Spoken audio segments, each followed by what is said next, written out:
Good day everyone. Welcome to Teacher Julie channel. Hello everyone. We have our new lesson in MAPEH 8, which is all about traditional techniques. This will be the second quarter topic, week 1 and 2, day 1 and 2, and this lesson is under the MATATAG curriculum.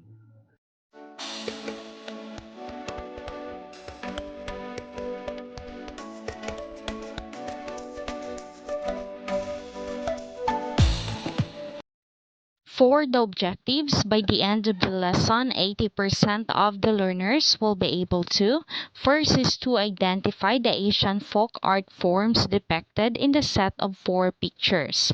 The second one is to explain the key features, traditional techniques, symbolism, and cultural difference of the various Asian folk art forms. And the third one is to develop an appreciation for the diverse artistic traditions and cultural heritage represented in Asian folk arts by answering the lesson activity. For the short review, the students will accomplish activity 1, which is all about preliminary assessments. So evaluate the level of students' understanding of the key terms related to the key features of the Asian folk arts.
And for the lesson purpose, the students will accomplish activity 1, which is all about 4 peaks, 1 word.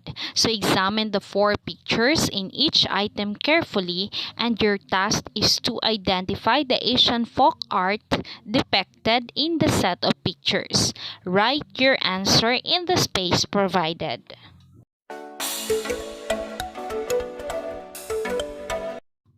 For unlocking of content area vocabulary, here are some words to identify and unlock. So the first word is the word key features. It typically refers to the most significant or essential characteristics or attributes of something. These features usually distinguish it from others or are crucial for its functionality, performance, or usefulness. Another word that need to identify and unlock is the word traditional techniques. It refers to methods, processes, or practices that have been passed down through generations within a particular culture or community. These techniques are often deeply rooted in history and are valued for their authenticity and effectiveness. Another word that need to identify and unlock is the word symbolism. It refers to using symbols to represent ideas, concepts, or qualities beyond their literal meaning. Symbols can be objects, images, words, or action that carry additional layers of meaning, often cultural or personal. They are used in various forms of communication, such as literature, art, religion, and rituals to convey deeper messages or evoke specific emotions and associations. Another word that needs to identify and unlock is the word ritual. It is a prescribed set of actions, ceremonies, or behaviors performed in a specific sequence and often repeated regularly. These actions typically hold symbolic significance and are carried out for religious, spiritual, cultural, or social purposes. Rituals can range from simple daily routines to elaborate ceremonies and may involve gestures, words, symbols, and objects. Another word that need to identify and unlock is the word material culture. It refers to the physical objects, artifacts, and possessions created, used, and valued by the society or culture. This can include items such as tools, clothing, architecture, art technology, and everyday objects. Material culture provides insights into a particular group or community beliefs, values, costumes, and practices as it reflects their lifestyle, priorities, and interaction with their environment. For the explicitation, let's talk about the Japanese Kabuki theater. Kabuki is a traditional Japanese popular drama with singing and dancing performed in a highly styled manner. It has been a major theatrical form in Japan for 4 centuries. A rich blend of music, dance, meme, and spectacular staging and costuming. The term kabuki originally suggested these art forms unorthodox and shocking character. In modern Japanese, the word is written with 3 characters: ka signifying song, bu dance, and ki which is the skill. Acting style, these are the actors use big movements and expressive faces to show feelings and characters. Then makeup, they wear special makeup with bright colors and patterns to look like their characters. And male actors playing female roles. Boys play girl characters and use special techniques to seem like girls. Another part of Japanese kabuki theater is the stage tricks. So the stage has cool tricks like hidden doors and spinning floors to make scenes more exciting. Another one is the singing and the music. They sing and play instruments to make the play more emotional and exciting. And the last one is the costumes and props. Actors wear fancy clothes and use special props like swords and fans to enhance the play. Now let's talk about the Chinese shadow puppetry. Chinese shadow puppetry is a form of theater acted by colorful silhouette figures made from leather or paper accompanied by music and singing. Then puppet making. Artists carefully craft puppets from thin leather, shaping them into characters and animals. Next is the shadow play. Performers use bright light behind the puppets to cast their shadows onto the screen, creating a magical effect.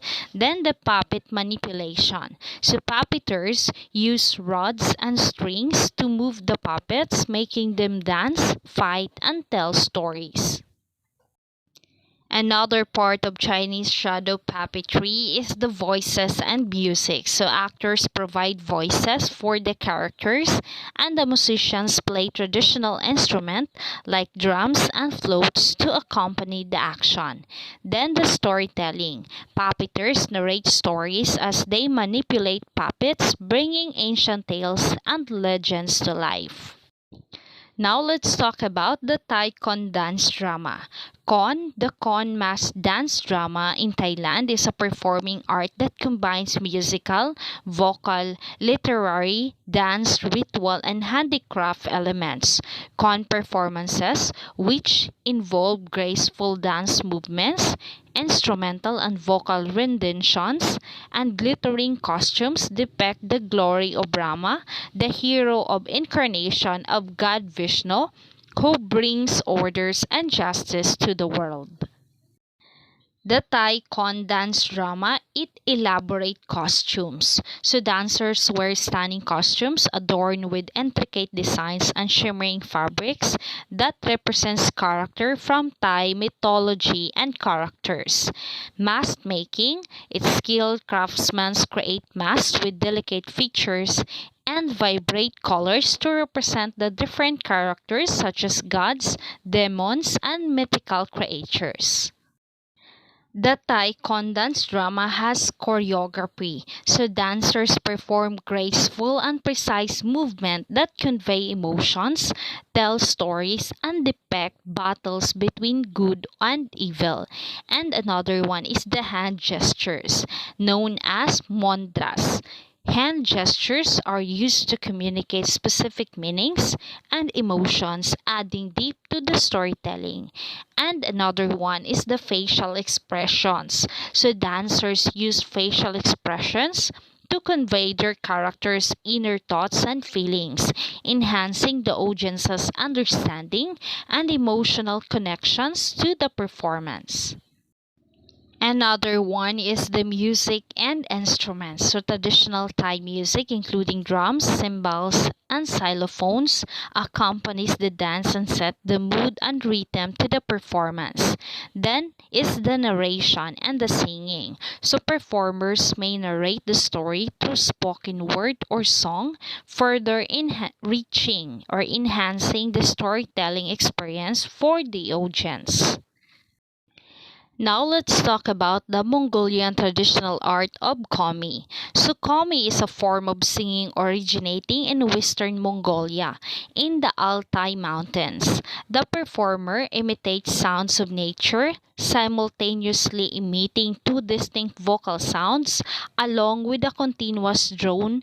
The singer produces a melody of harmonics. Khöömei literally means pharynx, and it is believed to have learned from birds whose spirits are central to shamanic practices.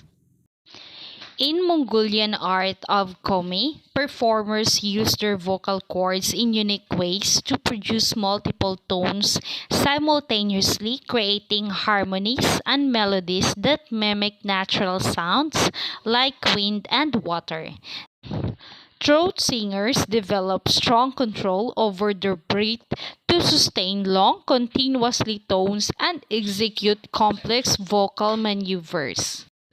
Another one is the pitch modulation. So through subtle adjustments in tongue position, lip tension, and throat shape, singers manipulate the pitch and timbre of their voices to produce various overtones and harmonics. Then another one is the style variation. Khöömei encompasses several distinct styles including Khöömei Sajet and Kargatra, each characterized by specific vocal techniques and aesthetic qualities. For the work example, to keep the students engaged and interested in the lesson, let them watch the following music productions from different Asian regions. And for the lesson activity, complete the table below by writing what is being asked in each space.